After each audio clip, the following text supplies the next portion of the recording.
Okay, nama saya Jazira Julali. Boleh panggil saya Jaz ataupun Cik Jaz. Saya merupakan pegawai datatik di Studio Dietitian Malaysia dan saya merupakan graduate daripada Universiti Putra Malaysia pada tahun 2019 dan berkecimpung dalam bidang datatik ni lebih kurang 2 hingga 3 tahun lah sekarang. Saya sekarang lebih aktif pada community level, maksudnya saya lebih berkecimpung pada bahagian social media, selalu menyebarkan info di social media dan ya, itu je lah sedikit sebanyak daripada saya.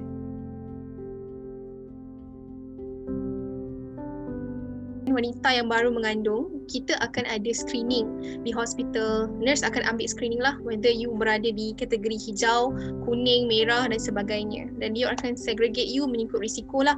Kalau you ada penyakit kencing manis tu, you adalah antara golongan yang berisiko. Maksudnya ibu mengandung yang berisiko, yang tidak boleh dihandle kepada other agencies lah. So dalam Malaysia, statistik ibu mengandung yang ada kencing manis ataupun kencing manis semasa mengandung ni makin hari makin meningkat tau. Dia bukan makin menurun ke ataupun statik. Mungkin sebab gaya pemakanan yang ibu-ibu rasa macam masa mengandung tu makan untuk 2 orang. Dia orang cakap makan untuk 2 orang. Craving itulah, craving ni. Lepas tu salahkan baby dalam kandungan tu cakap baby yang nak makan. Sedangkan sebenarnya you yang tak tahu nak kawal nafsu you, betul tak? Okay? So yang para suami ni lah yang kena yang dipaksa untuk beli itu beli ini, tapi tak ada masalah pun. Boleh nak craving dan sebagainya, boleh. Cuma masalah dia adalah pada peningkatan berat badan secara mendadak sewaktu mengandung tu. Sebab kita ada guideline dia untuk trimester pertama berapa kilogram berat badan yang you boleh naik. Kalau macam trimester pertama boleh naik 1 hingga 2 kilo sahaja. Kencing manis masa mengandung ni dia lebih kepada pengambilan makanan yang ada tinggi karbohidrat. Sebab karbohidrat ni dia ada beberapa kategori. Dia ada cereals, contohnya macam roti, nasi. Dia ada sayuran berkanji, ubi kentang, ubi keledek. Itu pun karbohidrat juga. Mungkin ada juga buah-buahan tu pun kategori karbohidrat. Legumes, kacang dan juga apa orang kata? Table sugar lah. Sugar yang kita ambil daripada kita nak ambil untuk buat air dan sebagainya, itu memang karbohidrat. Karbohidrat ni bila kita makan dia akan bertukar menjadi gula. Itulah dia punca utama gula tak terkawal dalam darah lah. Dan apabila kita mengandung, maksud saya bila mereka mengandung lah, saya tak mengandung lagi. Bila mereka mengandung, hormon tu akan mengganggu juga kawalan gula dalam darah. Sebab itulah kebanyakan ibu prone tu ataupun lebih berisiko untuk mendapatkan kencing manis semasa mengandung, ataupun bahasa Inggeris tu kita panggil gestational diabetes mellitus. Okay. Makanan yang tinggi karbohidrat ni sewaktu mengandung, cara untuk kawal dia hanyalah pertama kena jumpa dietitian dulu di hospital untuk pastikan dia kira dulu kalori you, berapa banyak karbohidrat yang you boleh makan dan sebagainya. Dari situ baru you boleh proceed. Kalau sekadar you nak diet ke apa tanpa any guidance, itu sangat berbahayalah, dan saya takkan cadangkan any mother untuk teruskan ataupun dengan konsep diet sendiri untuk kawal gula dan darah, sebab you sendiri tak tahu apa makanan yang sebenarnya naikkan gula dan darah kan. Sebab itulah kita kena dapatkan rujukan daripada pakar.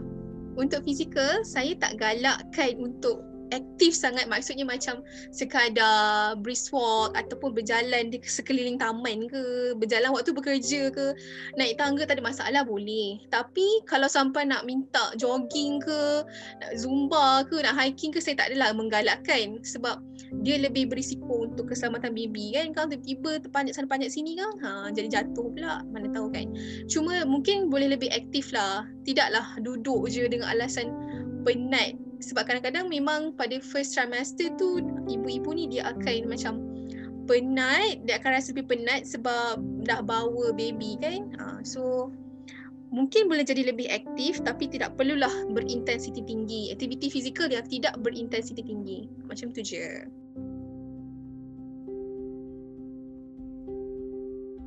Lepas bersalin, tidak perlu. Sebenarnya kalau ikut sains lah, ini mungkin kontroversi sikit. Okay, ikut sains, sepatutnya tak ada mitos-mitos atau bukan mitos lah, pantang-pantang, tak boleh makan telur lah, tak boleh makan itu, tak boleh makan ini, sebenarnya tak ada. Tapi kalaulah contoh memang betul nak ikut pantang-pantang dan segalanya, boleh, cuma pastikan kalau tak makan telur dan sebagainya, boleh gantikan dengan protein, sumber protein yang lain. Contohnya macam ayam ke, ikan ke. Tak nak makan certain jenis ikan, tak ada masalah, boleh. Tapi pastikan ganti dengan sumber protein yang lain. Dan yang kedua, kalau ada yang kata nak turun berat badan waktu selepas bersalin tu, just continue breastfeeding, menyusukan anak dan sebagainya. Tak perlu buat apa-apa, tak perlu nak sampai restrict diet sebab kita kan nak bagi anak nak bagi orang cakap nutrien yang secukupnya kepada anak kan. Ingat saya, mengikut guideline ataupun recommended nutrient intake bagi mereka yang baru bersalin, ibu-ibu yang baru bersalin, perlu ada penambahan kalori sebanyak 500 untuk setiap hari lah selepas bersalin supaya cukuplah nutrien nak diberikan kepada anak tu sendiri. Continue breastfeeding, tak perlu restrictive diet, and tambah kalori sebanyak 500. Itu saja. Sepatutnya lah.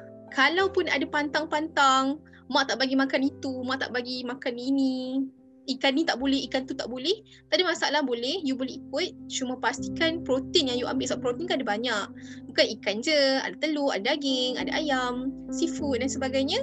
Okay, boleh variasikan kat situ lah. Semasa mengandung ni, dalam satu kajian dia macam genetik punya testing kan, ibu dia bukan menjaga baby je, dia menjaga cucu dia sekali, faham tak? Okay, sel kita bawa baby kan, okay, baby tu bukan kita lah, I mean yang wanita-wanita kat luar sana tu akan bawa baby kan. Okay, so baby tu akan membawa sel yang akan dibawa kepada anak beliau nanti. Sebab DNA kan kita daripada genetik, daripada generasi ke generasi kan. Okay, so kalau ibu yang mengandung ni tak jaga apa yang dia makan, tak jaga DNA yang dibawa, anak nanti akan dapat DNA tu sendiri akan efek ataupun bagi kesan kepada anak beliau, anak mereka nantilah. Macam tu. Sebab itulah generasi ke generasi kan. Itulah bahayanya sebenarnya. Sebab kalau untuk pengetahuan semula, Malaysia merupakan juara kedua bagi obesiti kanak-kanak. Dan obesiti kanak-kanak ni, kanak-kanak yang obesiti, kita panggil terms dia macrosomik. Macrosomik baby ni merupakan baby yang lahir berat melebihi 4 kilogram. Okay, Malaysia merupakan kedua champion untuk obesiti kanak-kanak ni. Bukanlah kalah, dia macam kalah kepada Brunei, macam tu. Okay, so dia macam kind of mengecewakan sebab across our statistik tu tak pernah menurun tau kadar obesiti ni. Dan ibu yang mengandung yang ada kencing manis akan ada risiko untuk develop ataupun melahirkan kanak-kanak yang makrosomik ataupun berat melebihi 4 kilo ni lah. Sebab tu lah kita tak nak benda tu jadi. Sebab excess kalori apa semua tu akan stored dalam baby. Baby mana boleh bersenam dalam perut kan? Tak boleh. So dia akan simpan je semua tu. So end up jadi macam tu lah. Anak dalam kandungan tu akan develop kencing manis juga ataupun lahir secara makrosomik lah, maksudnya berat berlebihan.